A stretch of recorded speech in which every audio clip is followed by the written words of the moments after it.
Hello, and welcome to the LoveTravelFilm Bus. My name is Julian, and I'm so excited to share with you our bus. Let's get started. Our bus is fully off-grid. That means that we've got a 25-gallon freshwater tank that, in conjunction with our water pump, can be used to wash your dishes or take showers. This is where we'll fill that up. If you so happen to be at a campsite that has water, this is how you can plug it in.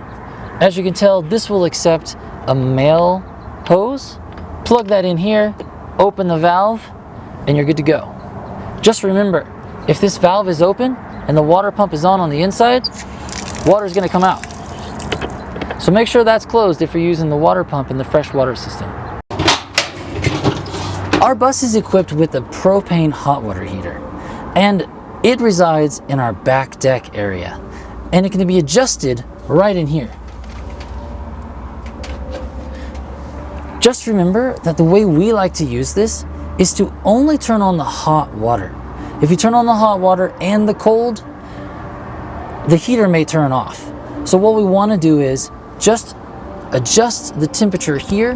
That'll be perfect for coming right out of the hot water spigot. Welcome to the inside of the bus. The first thing we're going to take a look at in here is this panel of switches.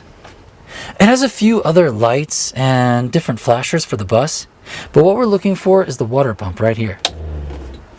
As you can hear, it turned on, and now we've got water. You also might notice that there's a little copper spigot right here. This is for your drinking water. And what we do is we keep this on there so it doesn't drip, and there's a switch just here. Fresh drinking water. That comes from right over there. Hello there. Welcome to our bathroom area. Just below me is a compost toilet, which is quite simple. All you do is your business, and you'll find some sawdust right down here that you can use to sprinkle on top. Next, you'll probably notice this modular shower unit. Now this can be taken and tossed out the window for your very own outdoor shower.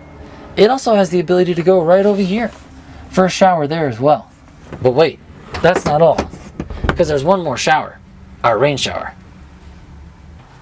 The next thing we're going to talk about is power.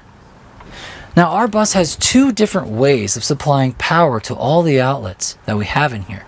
The first is a battery, 100 amp hours of lithium iron phosphate to be specific. And what we're going to do to use that is come right to the side and power on our inverter. There is one more step though. We need to ensure that this switch is switched over to inverter. Now, if the battery is running low and we want to use the generator for maybe some more heavier items, we're going to come here and flip this switch in this direction and power off the inverter. Now let's go to the back and take a look at the generator and how we get that going. Now here we are again on our back deck, but this time we're going to take a look over here.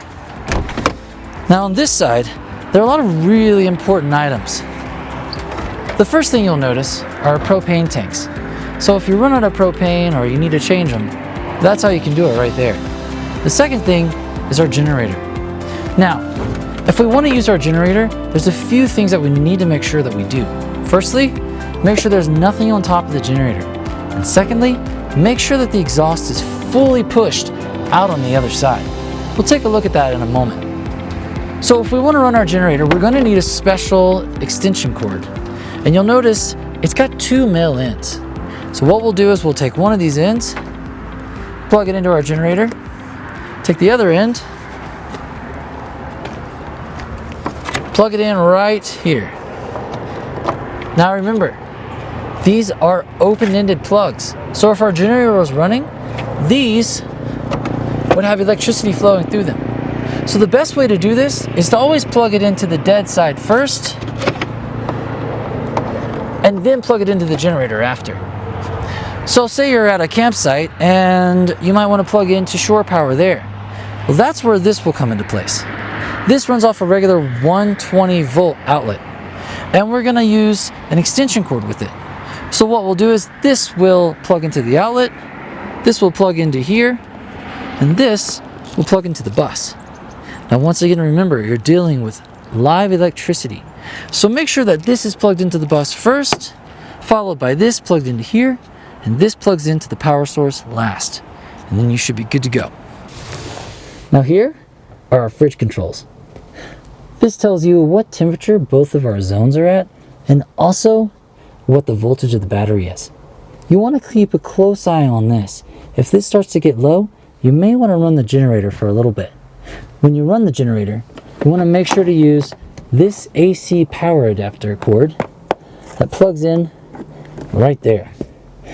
If there's AC power running, this will automatically default, and all your veggies will be nice and cold. Now when you're ready to snuggle in for the night, you might be wondering, why is the bed so short? Don't worry, we've got a little secret to show you. We're going to lift this up, and right underneath here you'll see two handles. And what you'll want to do is sit here just like I am, grab the handles, and pull straight toward you. Now this is going to go all the way across to here and sit in place right there. Then the last thing to do is simply flop this over, and bed mode is fully initiated. In the morning, once you're ready to put it back away, just repeat the process. Fold the bed back up, push this back in, and day mode is ready to go. So our little baby is a diesel, which means you'll need to wait for the coils to heat up before you can start. The coils look just like that. We're gonna wait. As soon as the light goes off, we're ready to start. Once she fires up, there's a really important display I want you to take notice of. Here we have different numbers that are monitoring things in our engine. The main two numbers we want to look for are our TFT and our WT.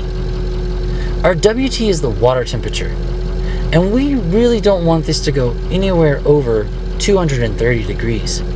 If we start getting to that point, we're going to want to take a rest and pull over.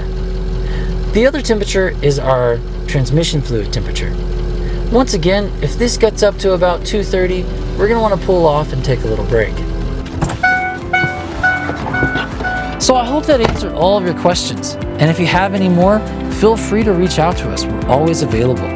So have fun out there, and maybe we'll see you on the road.